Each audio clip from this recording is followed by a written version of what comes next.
In a recent video on centerpiece fish, some of you pointed out fish that I didn't talk about that you felt should be centerpiece fish.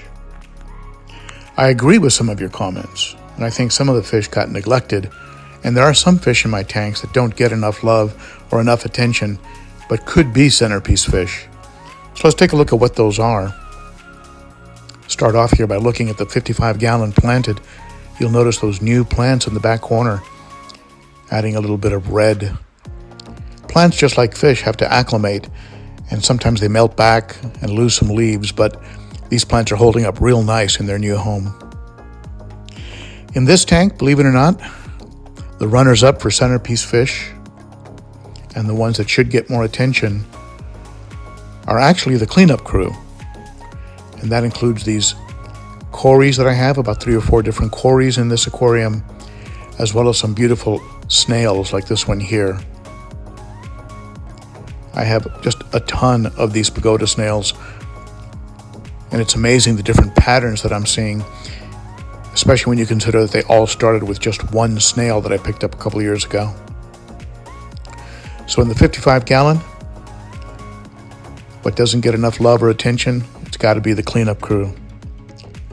And they do a great job. Let's go over to the 90-gallon rimless. Most of the fish in here do get attention. Maybe the Buenos Aires tetras are ignored a little bit, only because I was planning on giving them a new home. They just never stop chasing each other. I was afraid they would start nipping other fish, but they don't. They just harass each other. I was particularly concerned about the Congo tetras, that they would try and nip their beautiful fins, but they don't. They stay away from the Congos, and the Congos just go after each other. Well, this one certainly gets a lot of attention. I'm obsessed with this little albino Ochart. Such a beautiful fish, and he was actually the runner-up in my choices of centerpiece fish for this tank.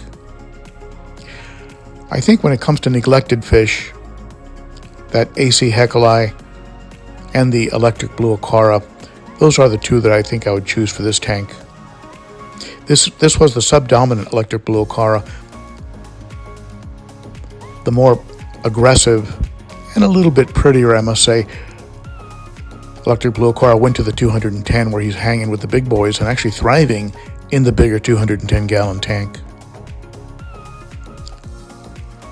The AC Heckelei tends to be in the shadow of the albino Ochart, but he is a beautiful fish. He has those thread fins, those trailers, and just beautiful little specks of color in the body. But he does tend to be a little bit off the radar when I'm filming videos. But I think him and the electric blue, the EBA, are the two that do get neglected in this tank, kind of in the shadow of this albino that I've been obsessed with. And the fish that I did select as the centerpiece fish, the red-spotted gold sebrum. A fish that I like both in color, shape, and also in attitude. Look at that little feste at the back there.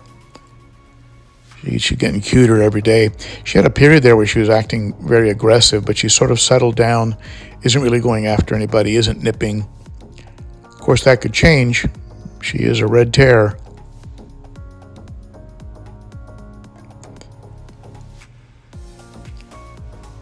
But in the could be a centerpiece and don't get enough attention or love, the EBA and the AC Heckelei are the choices for the 90-gallon. Let's check in on some of the newer fish. That batch of redhead Tapajos. Those geos are thriving in this tank. You can see them here. I'm seeing little hints of red on the forehead, some color in the tail, dorsal. These are probably just 2 or 3 months ahead of the second batch that I picked up, so they're already starting to show some color. They were very shy at first, but very active and not shy at all now. These over here are still being very shy, and I have to film from a distance or else they all hide inside of a cave or behind a rock. But you can see how much lighter the color is on these geos. I also have 5 of those clown loaches in here. Still not sure where I'm going to put them. Since my tanks have so many of those beautiful snails, I don't want them eating all the snails. They'll probably go in the 90-gallon. I'm not sure about the redhead tapajos. I might put them in the planted tank. Do they destroy plants? Do you know if geos destroy plants? Or I could put them in the 90-gallon as well, after they put on a little bit more size. Let's go over here to this 29-gallon where we have the Pleco Zombie Apocalypse. There's one of the albino mamas. You can, if you look closer, you can see a couple of the other regular standard bushy nose plecos in the middle of the chaos down there. But I'm getting fry. I've got like 4 or 5 generations of fry here, probably 100 plecos in all shapes and sizes. I've got spotted ones, black ones, platinum white ones, almost transparent ones, and I've got red ones and albinos as well. You can tell what side of the tank has the wafer. More of those snails, all starting with just one snail. I probably have about 50 to 100 snails now. There's one of the little baby plecos, probably just born.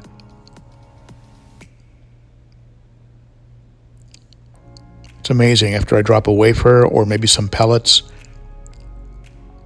they just go insane. They love the high protein pellets that I give the African cichlids. Drop some of those in there and they just go nuts. A lot of these will end up at the Aquatic Critter here in Nashville. They'll find them a good home and they'll give me a store credit. Look who's up here. Little red shrimp. You see him? He was teeny, remember? Last time I showed him, he was half this size. So he's growing, he's putting on size. Looking nice and red.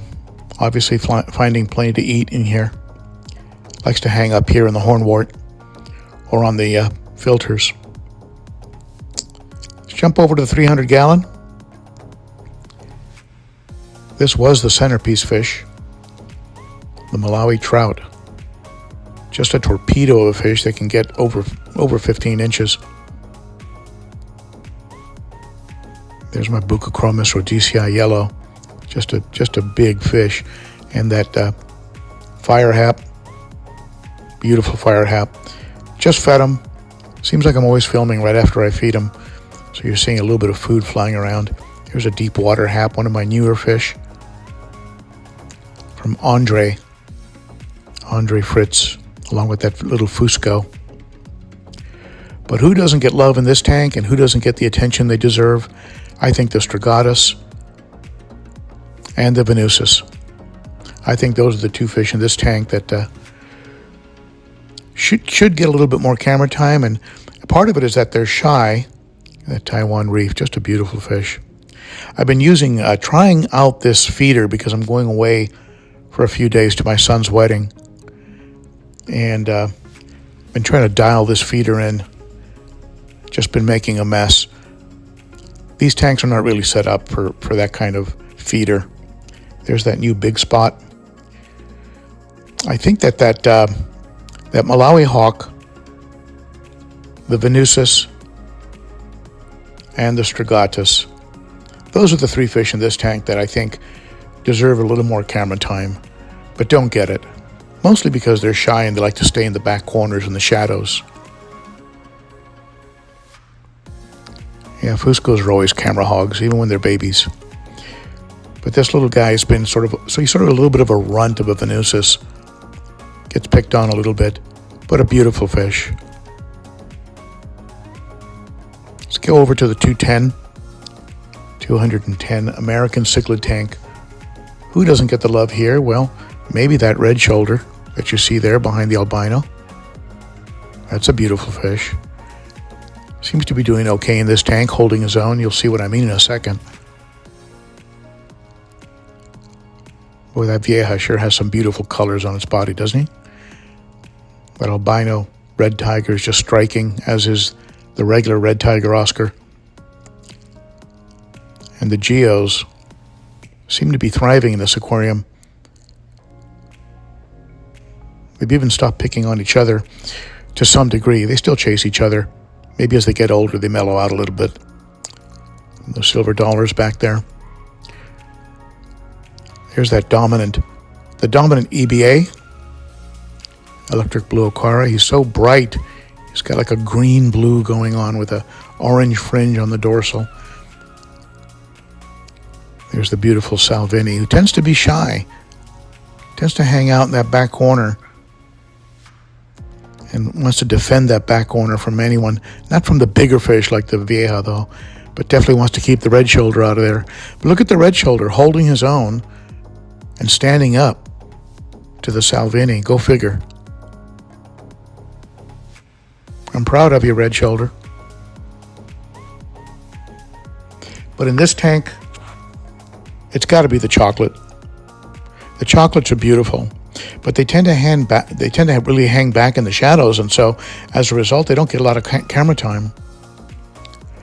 But they change from green to purple to chocolate. You get that beautiful red eye. Just a beautiful fish. In this tank, the contest is easy. There's just one fish. And that's it. What do you think? Those are the fish that don't get enough love. We'll end up where we started off, here in the 55-gallon planted. If you like the video, be sure to give it a thumbs up. Hit that notification bell, subscribe, hit me in the mug. And that way you'll be subscribed and you can watch these other videos I'll post up here. I'll put some playlists that you might find interesting. But I always thank you. Thank you so much for watching.